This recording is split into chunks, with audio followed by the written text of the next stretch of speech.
Latest appointee to Donald Trump's legal team and former mayor of New York City Rudy Giuliani attends the Conference on Iran on May 5, 2018, in Washington, D.C. Photo by Tazos Katapotes, Getty Images. Much as he gleefully signaled in the days leading up to the election that the Trump campaign had something up their sleeves to derail Hillary Clinton, Rudolph Giuliani once again teased the press last week that the Trump team was preparing to make a fuss on the one-year anniversary of Robert Mueller's assignment as special counsel for the Russia investigation.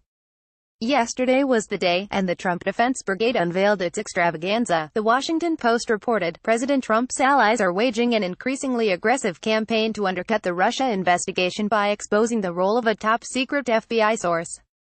The effort reached new heights Thursday as Trump alleged that an informant had improperly spied on his 2016 campaign and predicted that the ensuing scandal would be bigger than Watergate. As usual, Trump's ignorance of facts and history is monumental. Perhaps it was the first scandal that came to mind since everyone's always comparing him to Richard Nixon. This is the latest smokescreen cooked up by House Intelligence Committee Chair Devin Nunes and the House Freedom Caucus, who are working overtime to find ways to take the heat off of their beloved leader. You may recall that Nunes has threatened to hold Attorney General Jeff Sessions in contempt of Congress for failing to reveal the name of this secret informant. A New York Times report that it's possible the same informant may have spoken to former Trump campaign officials Carter Page and George Papadopoulos seems to have ratcheted up the frenzy. As is his wont, Giuliani took this and ran with it, telling the hosts of Fox that would be the biggest scandal in the history of this town, at least involving law enforcement. He further claimed that this proves there was no collusion between the Trump campaign and the Russian government because that spy should have been enough to tell them these people were not talking to the Russians. If they had incriminating evidence, they'd be able to wrap this investigation up. I wouldn't be sitting here. Actually, we know for a fact that the Trump campaign was crawling with Russians and that people at the highest levels were talking to them. There are a handful of former Trump officials either under indictment or cooperating after pleading guilty to various crimes, so Giuliani probably shouldn't count his chicken Kievs quite yet. But this fuss about the so-called spy in the Trump campaign is just one part of the new Nunes Freedom Caucus Giuliani-Trump strategy to deal with the Mueller investigation. The congressional hitmen will continue to harass the Department of Justice and the FBI, assisted by Donald Trump's mighty Twitter feed. It may lead to Sessions and others being fired, including of course Mueller and Deputy Attorney General Rod Rosenstein. But more likely Team Trump's job is just to lay down covering fire and keep Fox News amply provided with bizarro world storylines like these. Okay, Sean Hannity is now seriously arguing that Robert Mueller is the one who is colluding with Russia. pic.twitter.com/bvjqnonnb Brian Tashman, at Brian Tashman, May 16, 2018. These fantasy stories are having an effect, by the way. MSNBC ran a focus group of Trump voters in Wisconsin, hosted by Emory University and pollster Peter Hart, earlier this week. Here's a sampling of how they view the Mueller probe. Unidentified male. They call it a farce created by the deep state. Unidentified female. I believe it was a witch hunt to overturn an election.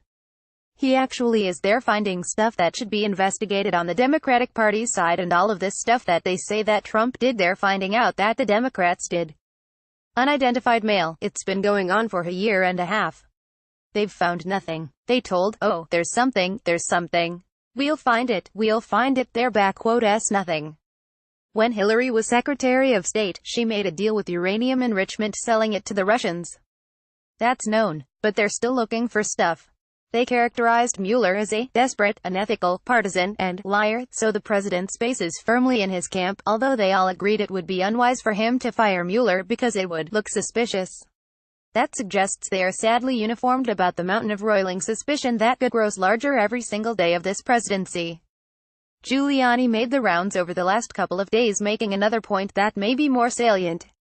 First, he said that Mueller's office had told the Trump team that it would follow the Department of Justice guidelines that say a sitting president cannot be indicted or prosecuted. On one show he even relayed a colorful story about how Mueller himself refused to say that, and one of his minions piped up, reminding Giuliani of the scene in The Godfather, when Don Corleone admonishes Sonny, saying, "Never tell anyone what you're thinking outside the family again." We only have Giuliani's word for this, so who knows whether it's true. But the upshot is interesting. Giuliani said numerous times in different venues that the only remedy for presidential misconduct is impeachment. Normally one might think a president's lawyer would not be on television talking up impeachment as the proper way to deal with his client's scandal.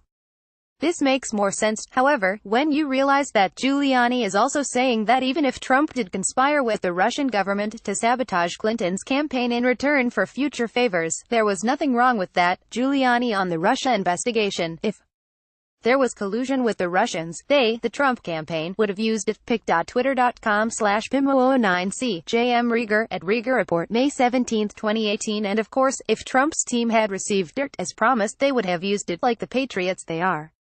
So no harm, no foul.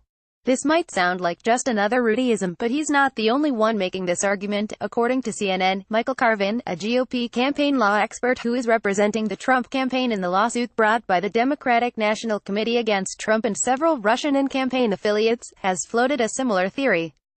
Carvin apparently argued that even if there had been discussion between Russia and the Trump campaign to change the party's platform and influence voters to oppose Hillary Clinton, that conspiracy is not about an unlawful act.